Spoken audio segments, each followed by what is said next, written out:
शशिकेश जी बिहार से। श्री हरिवंश गुरु जी। राधे राधे महाराज जी, आपके चरणों में कोटि कोटि प्रणाम। महाराज जी, क्या नाम जप करके हम यश, शोहरत, वैभव, दौलत सब कुछ प्राप्त कर सकते हैं? प्राप्त कर सकते, जो चाहो, जो इच्छा करिहो मन माही, हरि प्रसाद कछु दुर्लभ नाही। पर जैसे बच्चा सोने के बदले कबाड़ में लेना चाहे तो उसे क्या कहा जाएगा, मूर्ख या बुद्धिमान? सोना दे दे, वो कहते हमें कबाड़ दे दे, कबाड़ खरीदे। ऐसे यश, प्रतिष्ठा, रुपया पैसा, मान सम्मान भगवान के नाम के बदले सब ऐसे ही है जैसे सोना के बदले कबाड़ खरीदे। स्वयं भगवान के नाम जप से हमारी इच्छा नहीं है तो प्रतिष्ठा हो रही, सम्मान हो रहा, यश कीर्ति हो, बात अलग है। नहीं तो भगवत मार्ग में प्रतिष्ठा सुकरी विष्ठा, सम्मानम कलयाति घोर गरलम नीचापमानम सुधा। अब चूंकि बच्चा अध्यात्म को नहीं जानते इसलिए तुम्हारी ऐसी भावना हो सकती है मैं खूब नाम जप करूं, खूब रुपया आ जाए, मान प्रतिष्ठा हो, संसार में नाम हो जाए। ऐसा चाहते हो क्या? गुरु जी अच्छा मतलब हो, कुछ अच्छा नहीं होता है, अच्छा करते हैं तब पर। चलो तुम शुरू करो, घबराहट मिट जाएगी। तुम शुरू करो, इसे नाम जपना शुरू करो, ठीक है? नाम जपना शुरू, नाम से सब कुछ हो जाएगा। नहीं हो जाता है पर अगर चाहिए तो तुम शुरू करो, नाम जप करना शुरू करो, धीरे धीरे धीरे। ऐसा नहीं कि 2-4 महीने में देखो कि चेकाई की नहीं, पहले पाप नष्ट होंगे तुम्हारे। जो तुम्हारे शुभ कर्म हैं वो प्रकाशित तभी होंगे जब पाप कर्म नष्ट हो जाएगा। पाप कर्म जो नष्ट हुआ, शुभ कर्म प्रकाशित हुआ, नाम जप का प्रभाव, सब ऐसे सब संयोग बनते चले जाएंगे। आप धनी हो जाओगे, आपका यश हो जाएगा, आपका मंगल होने लगेगा। और नाम का फल इतना ही नहीं, वो भगवान से भी मिला देगा। महाराज जी, हमें पता कब चलता है कि हमें हमारे जो पूर्व के कर्म है वो? जब हमारा पेट भरता है तो हमें किसी से पूछना नहीं पड़ता, हमें पता चल जाता है। ऐसे जब हमारे पाप कर्म नष्ट होंगे, हृदय शीतल, आनंद, एकदम बिल्कुल क्लियर हृदय अपने आप लगने लगेगा। तो आप ही को तो लगेगा। अब जैसे कह रहे हैं कि घबराहट होती है, अशांति होती है, वो दिन, ये सब उसी के लक्षण है। जो हमसे भूल हुई है, जो हमसे पाप कर्म हुए हैं, वो रखे हुए हैं और वही बार बार हमारे मन को प्रताड़ित करते रहते हैं। ये दंड नहीं है, ब्याज है। दंड आएगा तो भयंकर रूप लेकर के आएगा। दंड आता है तो बहुत भयंकर रूप लेकर के आता है। इसलिए बच्चों, पाप कर्म ना हो और जो हो गए हो भगवान के नाम जप से, भजन से नष्ट हो जाए, नहीं तो उनका दंड भोगना। अब कैसे कैसे दंड, एक्सीडेंट हुआ, उस घड़ी को सोचो कि उस समय उसको कितना अपार दुख मिल रहा होगा, और जिंदा जलेगा, उस घड़ी को सोचो। एक कर्म ही तो है ना। तो इसलिए डरो, पाप कर्म से डरो, भगवान से प्रार्थना करो कि हमसे जो गलतियां हो गई नाथ क्षमा करो। आप बड़े उदार हो, बड़े करुणामय हो। रो रो के प्रार्थना करो, मालिक है, क्षमा कर देंगे। क्षमा हो गया तो जीवन आनंदमय हो जाएगा। बड़ा दुखमय संसार है, बड़ा दुखमय संसार। इसलिए बच्चा, पाप कर्म जब तक नष्ट नहीं होंगे तब तक नाम का प्रकाश आपको समझ में नहीं आएगा। हो तो रहा है पर समझ में नहीं आएगा। तो खूब डट के नाम जप करो, विश्वास करो कि हमारा मंगल होगा, चाहे समय जितना लगे। मान लो इस जन्म में आपको कामनाएं पूर्ति होने वाला भजन नहीं हो पाया तो आगे जन्म ही ऐसी जगह होगा जहां से तुम्हारा बचपन से यश कीर्ति और लाभ वैभव खूब नाम कभी व्यर्थ नहीं जाएगा। इसलिए हिम्मत रखो, धैर्यपूर्वक नाम जप करो। गुरु जी एक प्रश्न, माता जी हमेशा बीमार रहती है, बहुत सारे डॉक्टर से दिखा चुकी। वैसे इस विषय की हम चर्चा नहीं करते क्योंकि हम अध्यात्म के सिवा नीचे उतरना नहीं चाहते। अब इसके लिए बहुत से डॉक्टर हैं, उनसे आप, हमारा तो सिर्फ अध्यात्म, भगवत प्राप्ति। आपको भगवत प्राप्ति कैसे, दुख की निवृत्ति कैसे, परमार्थ की निवृत्ति कैसे। अब अगर माता जी आपकी हमारी बात माने, सुना देना उनको, राधा राधा नाम का टेबलेट ले, बहुत आनंद आ जाएगा। हमें लगता है जो असाध्य रोगी हो वो राधा नाम का टेबलेट जरूर खाए। असाध्य रोगी राधा नाम का टेबलेट जरूर खाए, क्योंकि हर पीड़ा उसी नाम के प्रभाव से झेल सकते हैं, अन्यथा नहीं। जैसे बहुत कष्ट ना हो तो इंजेक्शन लगा देते हैं, ऐसे राधा नाम का टेबलेट है, राधा राधा राधा राधा, वो बचाए है। वो हर कष्ट से बचाए है। जब तक शरीर के पाप कर्म है तो बड़े बड़ों को भोगना पड़ता है। इसलिए हम नाम जप करें। अपनी माँ से भी कह देना वो राधा राधा रटे, ठीक है। ध्रुवी तिवारी जी, लखनऊ से। गुरुजी, मैं राधा जी के 28 नाम पढ़ती हूँ, तो उसमें ब्रह्मा जी ने लिखा है कि जो 28 नाम पढ़ता है वो जीवन मुक्त हो जाता है। महाराज जी, मैं पढ़ती हूँ, अभी तक जीवन मुक्त नहीं हुई। तुम जीवन मुक्त हो, ठीक है। हम कह रहे तुम जीवन मुक्त हो, ठीक है। मान लिया ना। ब्रह्मा जी ने कहा जीवन मुक्त हो जाता, प्रेमानंद ने कहा जीवन मुक्त हो, ठीक है। गजेंद्र कावरा जी, यूएसए से। महाराज जी, श्री कृष्ण भगवान जी गीता जी में कहते हैं कि मैं सबके हृदय में उपस्थित हूँ। महाराज जी, हमें गाइड करिए कि हमारे अंदर हमें इसे कैसे अनुभव करें। दूध में घी है तो दूध में पूड़ी पका सकते हो? सही है। नहीं, नहीं कहाँ पका सकते हो? नहीं नहीं, सही है क्या? पकाया घी में पूरी पका। घी में पूड़ी है, पर दूध में घी है तो दूध में पूड़ी नहीं पक सकती। घी है, उसकी एक प्रक्रिया है। जब उस प्रक्रिया में उतरते हैं, दूध को गर्म करते हैं, फिर उससे दही जमाते हैं, फिर दही को मंथन करते हैं, मक्खन निकालते हैं, फिर उसको गर्म करते हैं, तब घी आ गया। ऐसे ही सबके हृदय में परमात्मा है, पर उसकी प्रक्रिया है अनुभव करने की। गुरु की शरण में जाते हैं, खूब नाम मंत्र जपते हैं, अच्छे आचरण करते हैं, भगवान से प्रार्थना करते हैं, वो यही दर्शन दे देते हैं। बिना भजन के यहीं बैठे हो, सब कुछ देख रहे, जो तुम कर रहे हो उसका हिसाब कर रहे हैं, लेकिन वो सुखी नहीं होने देंगे। सुखी तभी होगे जब भगवान का भजन होगा। भजन के बिना सुखी नहीं। वो अंदर बैठे हैं, सबके हृदय अछत विकारी, पर सकल जीव जग दीन दुखारी। भजन प्रभाव, खूब नाम जप करो, खूब नाम। हमारे हर प्रश्न का उत्तर नाम जप होता है, क्योंकि बिना भजन के ना कर्म बंधन कर सकते हैं, ना हमारी बुद्धि शुद्ध हो सकती है, ना हमारे हृदय में आनंद आ सकता है। तो नाम जप करो, अधिक से अधिक नाम जप करो, सब ठीक हो जाएगा। निहाल हो जाओगे। हमारी बात मान लो, बस नाम जप करो, नाम जप करो। नाम से सब हो जाता है, सब हो जाता है। नाम जैसा कोई ज्ञान नहीं, नाम जैसा कोई तीर्थ नहीं, नाम जैसा कोई दान नहीं, नाम जैसा कोई महान नहीं।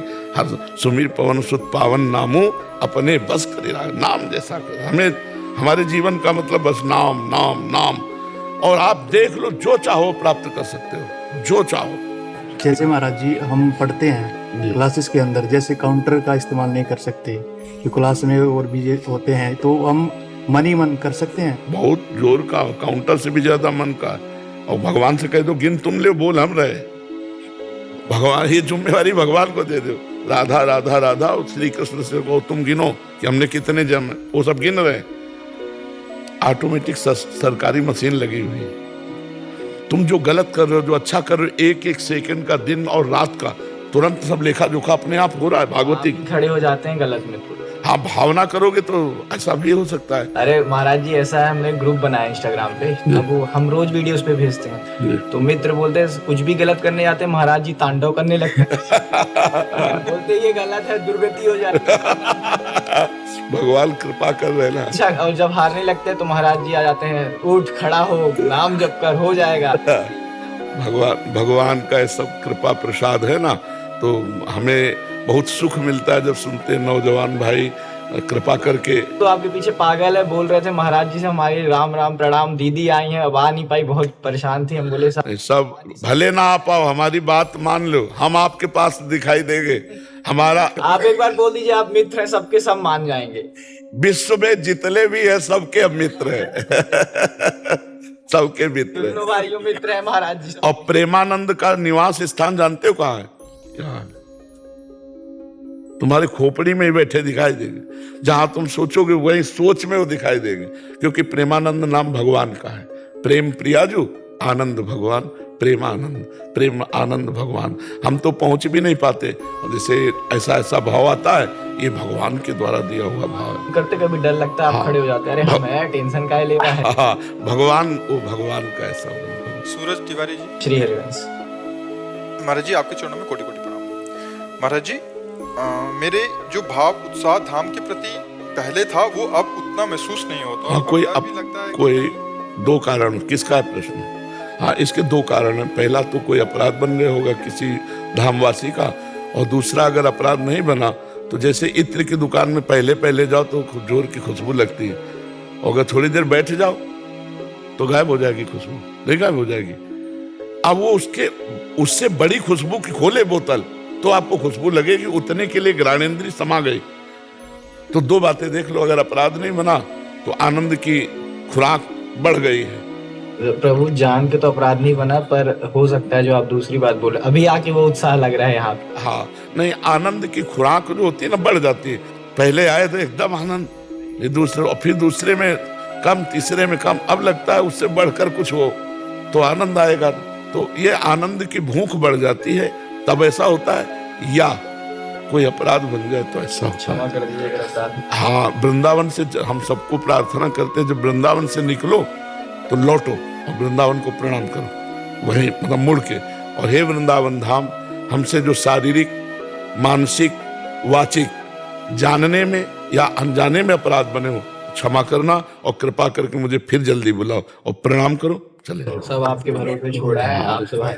ऐसा करो जैसा हम कह रहे हैं ना, ऐसा अगर आप वृंदावन, 1 मिनट की बात है, ऐसे उलट के खड़े हुए ऐसे चल दिए, अंदर प्रार्थना कर दी तो उससे मार्जन हो जाएगा। वृंदावन धाम बड़ा कृपालु है। धाम को धाम की तरह सेवन करें, नगर की तरह नहीं। ये परम पवित्र तीर्थों में भी महान भगवान का निज धाम वृंदावन है। तो किसी के यहाँ दोष दर्शन न करे, जैसे अलग अलग सब खोपड़ी हैं, अलग अलग सब क्रियाएं, यहाँ बस इतने करे वृंदावन धाम में नहीं, कोई अपराध नहीं करना, किसी के प्रति दोष दर्शन नहीं करना, किसी की दोष वृत्ति नहीं स्वीकार करना। जी महाराज जी, चित्त वृत्तियों के निरोध के उपाय कृपा करके बताएं। श्रीमद् भगवत गीता और समस्त हिंदू दर्शन के अनुसार भगवत प्राप्ति ही मानव जीवन का लक्ष्य है, और इस लक्ष्य की प्राप्ति हेतु चित्त वृत्ति का निरोध आवश्यक है, जिसमें भक्ति योग एक अहम मार्ग है। सबसे पहला गुरु चरणों का आश्रय। लोग सब साधन करने की चेष्टा करते हैं, लेकिन गुरु अधीनता स्वीकार नहीं करते, इसलिए कोई सिद्ध नहीं दिखाई देता। हम साधन करके अहंकार पुष्ट कर सकते हैं, नष्ट नहीं। 10 साल से मौन हूं, 20 साल से अर्थ नहीं छुआ, मैं बाल ब्रह्मचारी हूं, मैं वो जुड़ता चला जा रहा है, मैं के साथ पुष्ट होता चला जा रहा है। और भगवत प्राप्ति होती है अहम गलित होने पर, ब्रह्मबोध होता है देहाभिमान गलित होने पर, भगवत प्रेम उदय होता है देहाभिमान गलित होने पर। इसलिए सर्वप्रथम सद्गुरुदेव भगवान के चरणों का आश्रय, और आश्रय ऐसा कि किसी भी प्रकार की वृत्ति हमको गुरुदेव से अलग न कर पावे। गुरु साक्षात परब्रह्म, तस्मै श्री गुरुवे नमः। गुरु ब्रह्मा, गुरु विष्णु, गुरुदेव महेश्वरा, गुरु साक्षात परब्रह्म, ये हमारे आचार्य परंपराएं हैं, हमारी गुरु परंपरा है। आज मनमानी आचरण किए जा रहे हैं, धर्म ग्रंथों के अनुसार चलना, गुरुजनों के अनुसार चलना, तभी परम सिद्धि को प्राप्त होता है। मनमानी आचरण उसको सिद्ध नहीं होता है। तो सबसे पहले गुरु चरणों का आश्रय, फिर सांगोपांग गुरु के द्वारा बताई हुई उपासना करना, गुरु प्रदत्त उपासना, मनमानी नहीं, मनमानी सिद्धि नहीं होती, गुरु प्रदत्त उपासना। सांगोपांग कासो कहें, सांगोपांग यासो कहें, जाको एक इष्ट कंत, एक मंत्र, इष्ट माने कंत, एक मंत्र, एक ग्रंथ, एक पंथ, एक संत सिद्ध हो जाए। जो गुरुदेव भगवान का हम आश्रय लिया, तो वही गुरुदेव भगवान सब चराचर जगत में, हम दूसरी भावना ही नहीं करते। अखंड मंडलाकारम व्याप्तमेन चराचरम तत्पदम दर्शितमेन तस्मै श्री गुरुवे नमः। ऐसी गुरु में आसक्ति करे कि सब आत्मस्वरूप गुरुदेव भगवान में स्थित है, और गुरुदेव भगवान सब में स्थित है। यो माम पश्यति सर्वत्र सर्वम च मयि पश्यति तस्याहम न प्रणश्यामि सच में न प्रणश्यति। ऐसा गुरु के प्रति भाव रखे, सब में गुरुदेव और गुरुदेव में सब। गुरु साक्षात परब्रह्म, हमें और किसी का साक्षात्कार नहीं करना, गुरु का साक्षात्कार करना है। गुरु साक्षात परब्रह्म। गुरुदेव भगवान के चरणों का आश्रय लेकर उनके बताए हुए मंत्र, उनके बताए हुए ग्रंथ, उनकी बताई हुई पंथ उपासना पद्धति उसे स्वीकार कर ले और कभी गुरु आज्ञा का उल्लंघन न करे। गुरु आज्ञा तज करे जीवान, यह अधर्म यह सबहान, कान न रसकन मेरा, कभी सिद्ध नहीं हो सकता। मंत्रदाता का अपराध करके अवहेलना करके कभी वो सर्वज्ञ नहीं बन सकता। तो गुरु की अधीनता आजीवन प्रतिपल अनुभव करना कि हमारे ऊपर गुरुदेव की अपार कृपा है। सही मार्ग में कदम रखने वाले पथिक की बात कह रहे हैं। गुरु अधीनता पूरे जीवन स्वीकार करके और जो निरंतर मंत्र आदि का स्मरण, गुरु प्रदत्त उपासना का, गुरु प्रदत्त स्वरूप का चिंतन, वो बहुत जल्दी परिपक्व अवस्था को प्राप्त हो जाता है। क्योंकि गुरु कृपा उसके अहंकार का मर्दन कर देती है। जहां देहाभिमान गलित हुआ, एक ऐसे ही है त्रिभुवन में गुरुदेव केवल, जिनसे भय लगता है, जिनके चरणों के दर्शन से हृदय शीतल हो जाता है, जिनके मुस्कुरा देने पर ऐसा लगता है स्वराज्य सिंहासन पर बैठ गया हो, वो हमारे लाडले गुरुदेव, वो हमारे प्राणाराध्य गुरुदेव। अगर उनकी अवहेलना हो जाए तो हमारा सर्वस्व नष्ट हो गया। ऐसी भावना रखने वाला गुरु प्रसन्न, साहब अनुकूला, मिटी सकल कल्पित भयसुला। तो जो गुरुदेव को प्रसन्न कर ले, अर्थात गुरुदेव की आज्ञा पर चले, अब जो ही कहाँ करें हम सोई, आयुष लिए चले निज दासी, मन क्रम वचन त्रिशुद्ध सकल मत, हम श्री ही तरिवंश उपासी। अपने आचार्य गुरु परंपरा अनुसार अपने मन वचन कर्म से गुरुदेव के अनन्य हो जाए, उनके द्वारा दी हुई उपासना से चले, वो पक्का परिपक्व अवस्था को प्राप्त हो जाएगा, पक्का वो सिद्धावस्था को प्राप्त हो जाएगा। अन्यथा इतने प्रपंच माया के जाल हैं कि वो ऐसे फेंक देगी कि एक ही दाना में पूरा जीवन बर्बाद हो जाएगा। कंचन कामनी कीर्ति ऐसे मनोरंजन है, एक ही जीवन बर्बाद कर देगा, पूरा जीवन बर्बाद कर। और गुरु की आज्ञा रूपी लक्ष्मण रेखा के अंतर्गत रहो, कहीं कोई माया स्पर्श करने वाली नहीं है। चाहे शिव विरंच सम होई, गुरु बिनु भवनिधि तरे न कोई। गुरु कृपा ही केवलम। हमारी बात हमसे जहाँ पूछा हो तस्मा शास्त्रम प्रमाणम, और शास्त्र भी यही कहता है, बिना गुरु के नहीं। तो हमें लगता है गुरुदेव का वर्ण करके उनकी आज्ञा के अनुसार जीवन समर्पित कर दिया जाए तो बहुत जल्दी भगवत प्राप्ति हो जाएगी। अगर ज्ञान में जाना है तो ज्ञान मार्ग के गुरु का आश्रय ले, भक्ति में जाना है तो भक्ति मार्ग के, योग में जाना है तो योग। और सबका एक ही लक्ष्य है, जगत का चिंतन छूटना। जगत का चिंतन छूटना सबका लक्ष्य है। भक्ति का लक्ष्य है जगत का चिंतन छूट जाए, भगवान के चिंतन में निरंतर डूबा रहे। अव्यावृत भजनात् अखंड भजन तद स्मरणेन परम व्याकुलतीत। और योग का है चित्तवृत्ति का निरोध करके परमात्मा में स्थित हो जाना। और ज्ञान का है कि चिंतन शून्य हो जाना, अंतःकरण का चिंतन शून्य हो जाना, स्वरूप स्थित, चिंतन शून्य स्थिति। चिंतन ही ना हो, न सत ना सत। जैसे घड़ी का सेलाई चलो तो जो जहां मिनट सेकंड घंटे की सुई वहीं रुक गई, यह है ज्ञान। अंतःकरण धर्म से अपने स्वरूप का चिंतन नहीं होता, स्वरूप से अंतःकरण को बाधित करके स्थित हो जाता है, चिंतन शून्य करके वो ब्रह्मबोध संपन्न महापुरुष होता है। समझ रहे हैं आप? तो मेरा एक ये प्रश्न था, जैसे हम लोग संसार में रहते हैं तो प्रिय अप्रिय अनुभव होते हैं, तो ये भी हमारे आध्यात्मिक विकास में बाधा आती है, जो वृत्ति का निर्माण होता है। हाँ देखो, इसमें जब तक हम समत्व नहीं लाएंगे तब तक द्वंद्वातीत नहीं होंगे। तो आपको लाने की जरूरत ही नहीं पड़ेगी, साधन आपको परिपक्व करता जाएगा। एक होता है बुद्धि से और एक होता है स्थिति। बुद्धि वाले में विचलित हो जाएंगे, स्थिति में विचलित नहीं होंगे। गुरु प्रदत्त भजन आनंदी जो महापुरुष होता, चाहे गृहस्थ हो चाहे विरक्त, उसमें स्थिति जागृत होती है। आदि स्थिति नहीं है। ज्ञान तो बहुत है, शास्त्र का प्रवचन बहुत है, स्थिति नहीं है। और स्थिति भजन से आती, पढ़ने से नहीं आती। नायमात्मा प्रवचने न लभ्या न मेधया न बहुना श्रुते न।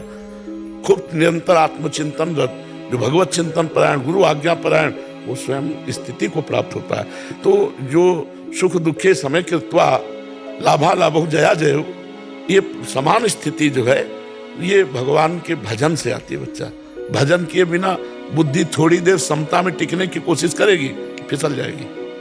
अप्रिय को अप्रिय ही मानना और प्रिय को प्रिय ही मानना, ये बुद्धि का धर्म है। और बुद्धि के धर्म से कभी हम समता को प्राप्त नहीं हो सकते। हम स्वरूप धर्म से समता को प्राप्त होते हैं। बुद्धि तो हमारे अधीन होगी ना। बुद्धि को जब तक परमात्मा में स्थित नहीं किया जा सकता तब तक ये समता नहीं आती। मैं ये मन आदत स्व मई बुद्धि निवेश है, तो निवशिष्य मैं ये वो अतोर्धम न संशया, भगवान कह रहे मेरे में बुद्धि अर्पित कर दे, मेरे में मन अर्पित कर दे, तू मेरे में ही निवास करेगा, इसमें कोई संशय नहीं। तो हर समय समदर्शन, समता का स्वरूप ये भजन से आएगा।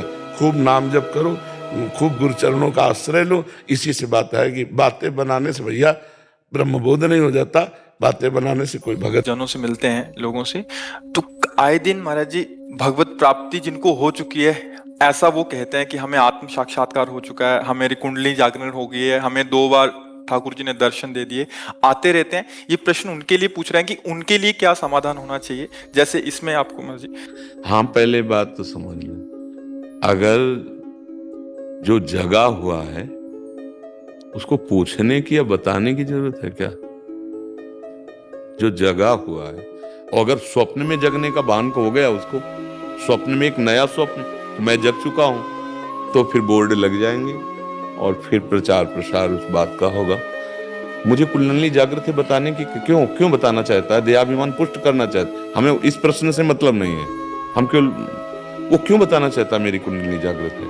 वो क्यों कहना चाहता है कि मुझे आत्मबोध हो गया? वो क्यों कह रहा है मुझे भगवत साक्ष? कोई उससे पूछ रहा है विनय पूर्वक? कोई उस पर आक्षेप कर रहा है? ये अहंकार की दशा होती है, और अहंकार का लय हुए बिना कुछ नहीं होता। ये सब नाटक होता है, माया का नाटक होता है। सत्य जो मार्ग है अभी उस पे कदम नहीं। ब्रह्मरंध्र द्वार खुल गया था, छत पे टहल रहे थे। ब्रह्मरंध्र द्वार खुलते हुए तो मोक्ष को प्राप्त हो जाएगा, शरीर छूट जाएगा। ब्रह्मरंध्र खुल गया, तुम जीवित बैठे हो, प्राण तो ब्रह्मरंध्र खुलते निकल जाएंगे ना, लय हो गया, अब क्या बचा? वो बोल रहा है कि मेरे ब्रह्मरंध्र खुल गए, कुंडली जागृत। अरे कुंडली आप खेल तमाशा समझते हो क्या? हम गंगा के बहुत भ्रमण भी किए ना गंगा किनारे, तो एक जगह मिले तो कई लोग लिवा के उनको आए, नई अवस्था थी, वो आते ही ऐसे ऐसे खोपड़ी की एकदम ऐसे ऐसे ऐसे ऐसे ऐसे ऐसे, वो जैसे प्रेत आ जाते ना, तो शांत बैठे थे। तो इसके बाद जब उन्होंने कहा कि आप डरे तो नहीं हो, उन्होंने कहा, तो हम चुप रहे। फिर भी बोले हमें कुंडलनी जागृत हुई है, तो ये हमारे ही हो रहा है। महाराज हम भूतेश्वर के चेला है, हमको तुम्हारी खोपड़ी हिलाने से डरे। स्मशान में सोते हैं, स्मशान में ही तो, गंगा किनारे स्मशान में ही तो सोते हैं। कुत्ते नोच नोच कर खा रहे हैं लाश, और वही मस्त पड़े, हमें कोई भय थोड़ी है। अरे महादेव के चेला है कोई होता तो ये सब ड्रामेबाजी नहीं। 8 घंटे 10 घंटे पद्मासन में बैठा जाता है और अखंड ब्रह्मचर्य, तब कुंडलनी का मुख ऊपर की तरफ होता है, जैसे होता है वो गुप्त और शांत एकदम होता चला जाता है। ये भागवतिक मार्ग है। जैसे जैसे आत्म होता है तो किससे हम वर्णन करेंगे? हाँ, कोई जिज्ञासु आर्त प्रणति होकर के जब कोई प्रश्न करता है तो अंदर प्रेरणा होती तो बोलना शुरू कर देता है।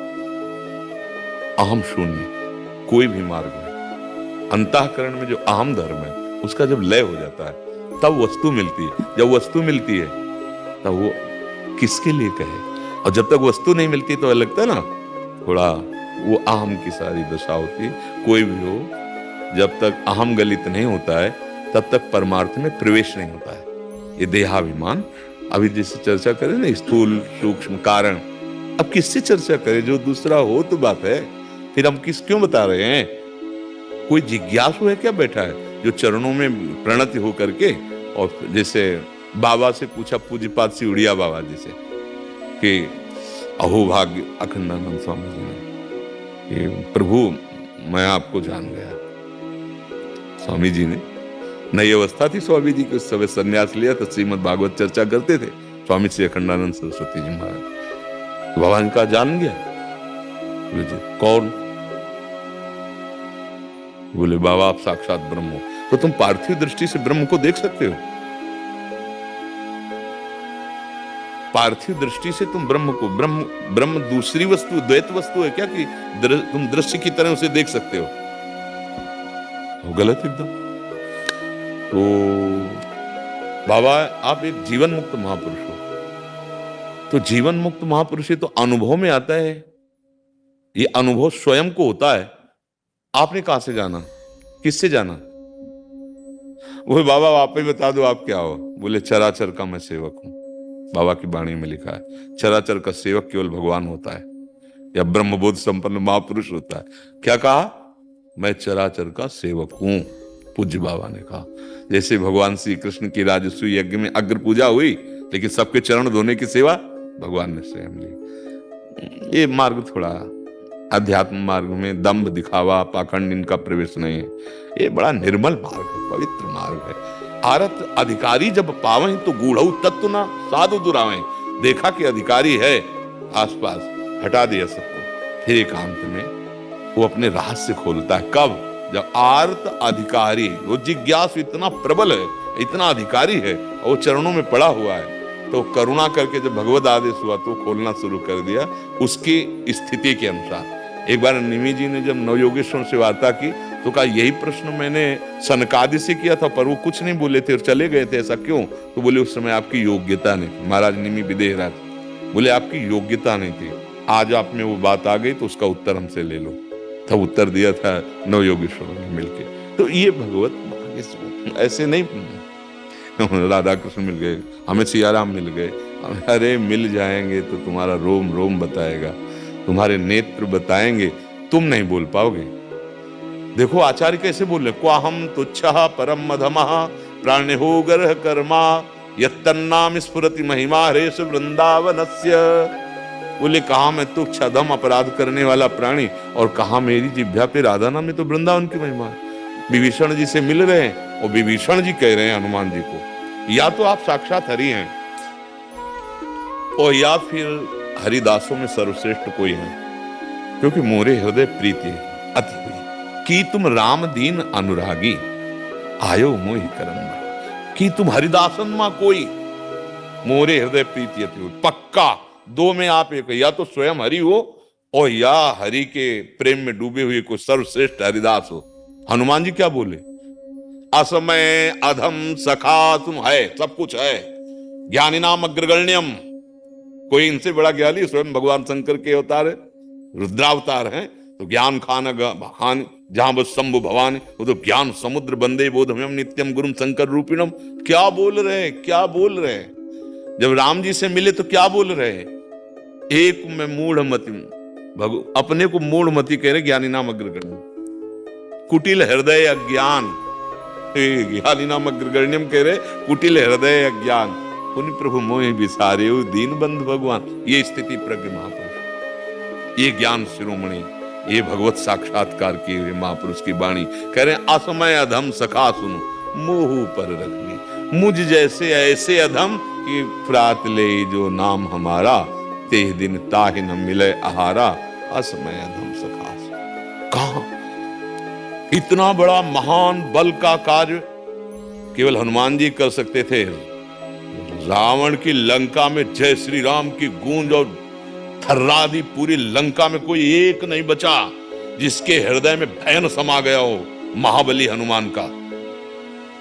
माता जानकी से कहा कि मैं अभी रावण सहित समस्त इनके महारथियों को बंदी बनाकर आपको पीठ में बैठा लगा, अभी मिला देता रघुनाथ जी से।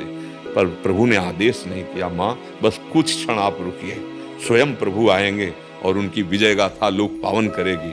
हनुमान जी जब अपार बलशाली भगवान महादेव जी तो है, लेकिन वो कैसे सोचिए, जब राम जी के समीप आते हैं और राम जी उनको हाथ पकड़कर अपने समीप बैठाना चाहते हैं, तो राम काज करके आ रहे, ऐसे कर गही निकट बैठा, ऐसे तो शकील के चरणों में बैठ जाते। कहते हनुमान, रावण के द्वारा सुरक्षित लंका में प्रवेश पाना, समुद्र लांग जाना, वहां जाकर आग लगा देना और बड़े बड़े निशाचरों का वध। तो उन्होंने कहा कि प्रभु नहीं प्रभु नहीं, शाखा मृग के असीम अनुसाई, बस शाखा ते शाखा पर जाए। नाग सिंधु हाटकपुर जारा, निश्चर गण बद विपिन उजारा, सो तो प्रताप रघुराई, नाथ न कछु मोरी प्रभुताई। ये देखो ये भाषा निकल रही महापुरुष की, कह रहे मेरा बल बंदर का बल कितना डार से डाल तक, ये समुद्र 400 योजन पार करके चल प्रभु, ये तो आपका प्रताप। लंका में जय श्री राम की गूंज विध्वंस मचा दिया, वहां मुझे राम प्रताप दिखाई दे रहा था, कहीं हनुमान नहीं थे प्रभु। हाँ बोला वचन विगत अभिमाना, बस हम संकेत में इतना कह रहे हैं कि वास्तविक की जितनी स्थितियां वर्णन की गई हमारे लिए ही की गई। अगर हम ईमानदारी से सच्चाई से चलें तो हम उस स्थिति को जरूर प्राप्त कर लेंगे, चाहे कुंडलनी जागरण हो, चाहे आत्मबोध हो, चाहे प्रेम हो, हमारे लिए तो बनी ना स्थितियां। ये धोखे में काहे को रखो, ईमानदारी से अंदर बैठ के देखो। काम, क्रोध, लोभ, मोह, मद, मत्सर विजय प्राप्त किया इन पर। स्थूल सूक्ष्म कारण इनका बाद हुआ क्या? कुंडलनी, क्या आत्मबोध, क्या श्री राम जी का साक्षात्कार, सबका एक ही फल होता है। अभी होता है नहीं, जब आपसे प्रारंभ हुआ मम दर्शन फल परम अनुपा जीव पाओ निज सहज। भगवान को जान गए तो भगवान बन गए आप।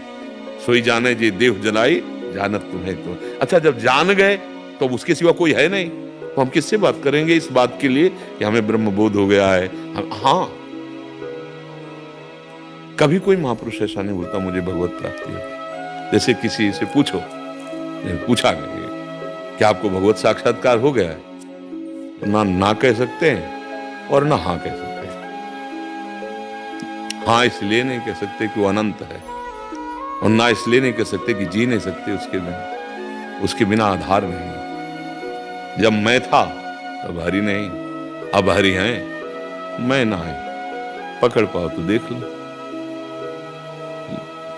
लाली मेरे लाल की जित देखूं तित लाल, और लाली देखन मैं चली तो मैं भी हो गई लाल।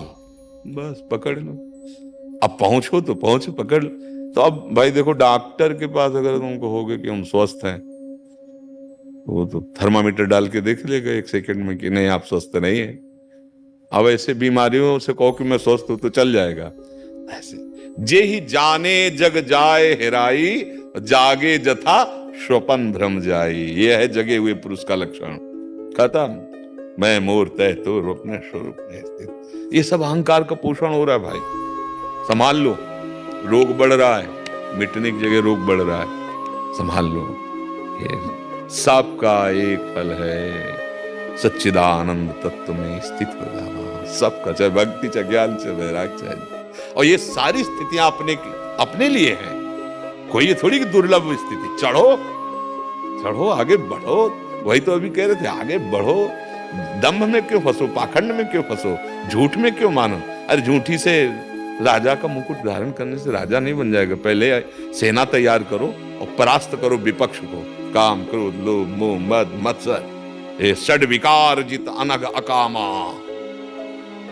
6 विकारों पर विजय निष्पाप, कोई कामना नहीं। विनिवृत्त कामा, अध्यात्म नित्या विनिवृत्त कामा, द्वंद्वैर विमुक्ता। कहाँ स्थिति? अरे भाई आनंद लो, खूब नाम जप करो, गुरु चरणों का आश्रय लो, उनके द्वारा बताई हुई पद्धति से चलो तो हर स्थिति आ जाएगी। वो स्थितियां जितनी है प्रेम की ऊंची ऊंची भूमिकाएं, वो अपने लिए बनाई है, वो भगवान के लिए थोड़ी है, वो हमारे लिए है। हम उस मार्ग में चलें, ऊंची से ऊंची पदवी को प्राप्त करें, कोई इसमें दुर्लभ बात। लेकिन ये पदवी ऐसी थोड़ी कि मुकुट जग जाता है, कुछ अलग दिखाई देने लगता है कि भाई ये ब्रह्मबोध है कि नहीं। कैसे भाई बोले उनके आए, हाँ ये बातें तो मतलब कोई पोस्टर वाली थोड़ी थी कि पोस्टर ऐसे